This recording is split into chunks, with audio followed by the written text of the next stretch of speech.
ओम साई राम हमारे प्यारे बाबा के प्यारे भक्तों। मैं साईं की बेटी आपका आपके बाबा के चैनल साईं संजीवनी पर तहे दिल से स्वागत करती हूँ। आज का अनुभव गीता जी का है जो फ़िलहाल दुबई में रहती हैं।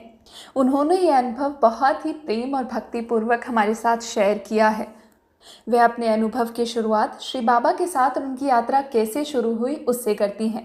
2010 में कुछ फैमिली प्रॉब्लम से वो गुजर रही थी। तब पहली बार उन्हें उनकी ओनर ने, जहाँ पर वो रहती थी, उन्हें बाबा का रास्ता दिखाया था। धीरे धीरे वो कहती हैं कि उनकी भक्ति में अपने आप ही उन्नति होती होती गई और बाबा से जो उनका एक संबंध था, एक जो बॉन्ड था, एक जो बंधन था, वो धीरे धीरे और मजबूत अपने आप ही होता चला गया। भक्ति में उन्नति होती गई। हर थर्सडे को मंदिर जाना, बाबा को प्रेम पूर्वक पूजा करना, पाठ करना, हर पल बाबा को याद करना, ये सब उनका अब जीवन का नियम बन गया था। अपने अनुभव को शुरू करने से पहले वो एक मुख्य तौर पर एक बात कहती हैं जो हम सबके लिए एक सीख है और साईं भक्त इस बात को बहुत ही अच्छे से समझ और फील कर सकते हैं कि बाबा के आने से आपके जीवन की समस्याएं तो कम होती ही हैं, ख़त्म भी हो जाती हैं, लेकिन यदि कोई समस्या होती भी है ना, तो आपको एक जो शक्ति प्रदान होती है ना, उसका वर्णन करने के लिए किसी की भी वाणी, किसी के पर लेखन असमर्थ है। सच में जो शक्ति है ना, वो असीम है बाबा की। फिर वो बताती हैं धीरे धीरे संघर्ष करते करते कैसे ही उन्हें दुबई में एक जॉब मिल गया। वहाँ दुबई में जॉब करते करते ही उन्होंने अपना घर बनाया, क्योंकि वो पुणे में रहती हैं, तो पुणे में उनका घर था, तो पुणे में उन्होंने अपना घर खरीद लिया।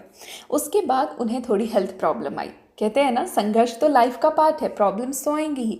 तो उन्हें जब वहाँ पर उन्होंने दुबई में टेस्ट कराया तो पता चला कि उन्हें किडनी में 2 स्टोन हैं, एक 8 mm का और एक 9 mm का। जो लोग समझ सकते हैं वो समझ पाएंगे कि कितना बड़ा स्टोन होता है। इसको ऑपरेट करना भी आसान नहीं होता, इसलिए वो छुट्टी लेकर 3 महीने बाद इंडिया आती हैं कि इंडिया में उसका ऑपरेशन करा पाएँ।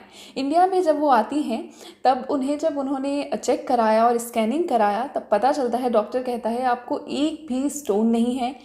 8 mm और 9 mm तो दूर की बात है, किसी भी प्रकार का कोई भी हेल्थ प्रॉब्लम नहीं है।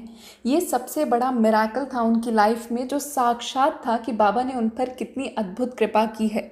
और ऐसे अनेक अनुभव उनको धीरे धीरे होते गए और बाबा के प्रति उनकी भक्ति एकनिष्ठ होती गई।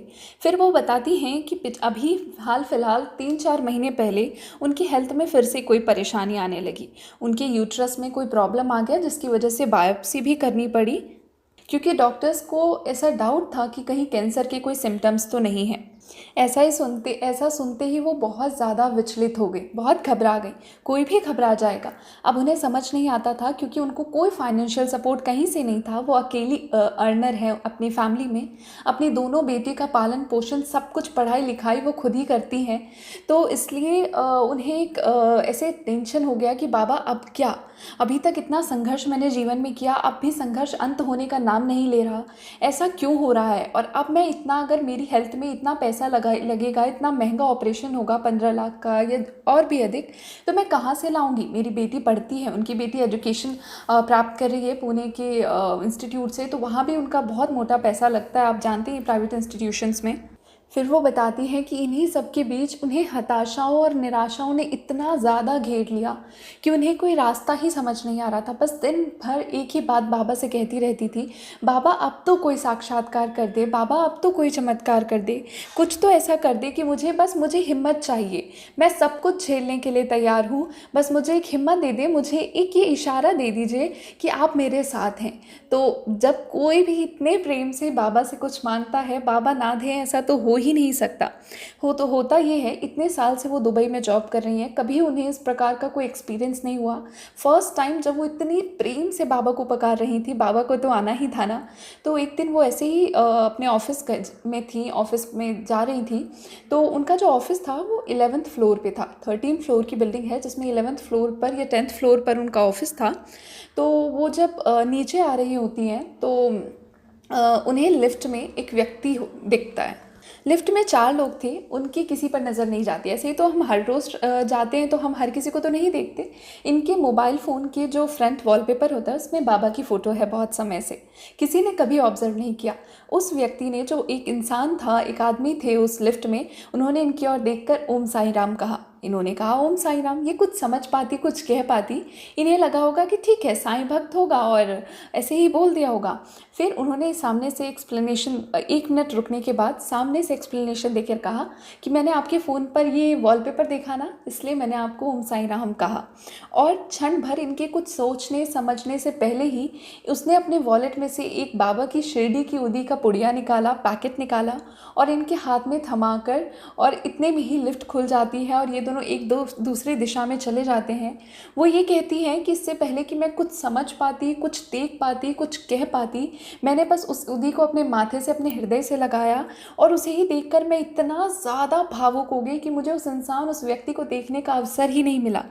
तो अब वो यही कहती हैं कि मैं हमेशा सुनती थी कि बाबा आकर लोगों के साथ इस तरह से साक्षात्कार दर्शन देते हैं, साक्षात अनुभव देते हैं, पर जब खुद पर बीतता है ना, तब आप समझ पाते हो कि उस बात में कितना ज़्यादा भाव होता है। सिर्फ कह देना कि हाँ बाबा आए और बाबा ने मुझे उदी दी, वो नहीं काफ़ी होता। जिस पर बीतती है वो मैं समझ पा रही हूँ बहुत अच्छे से। आपने हमारे साथ ये एक्सपीरियंस शेयर किया, बहुत बहुत बाबा की कृपा है कि हम एक दूसरे से जुड़कर और लोगों तक ये अनुभव पहुँचा पा रहे हैं। वाकई बस एक बार बाबा पर दिल से भरोसा करके देखिए, यही अनुभव है, यही एक्सपीरियंस है कि बाबा ज़रूर आपकी सहायता करेंगे और स्वयं आकर करेंगे। बस आपका वो जो प्रेम है ना उनके प्रति, वो होना चाहिए।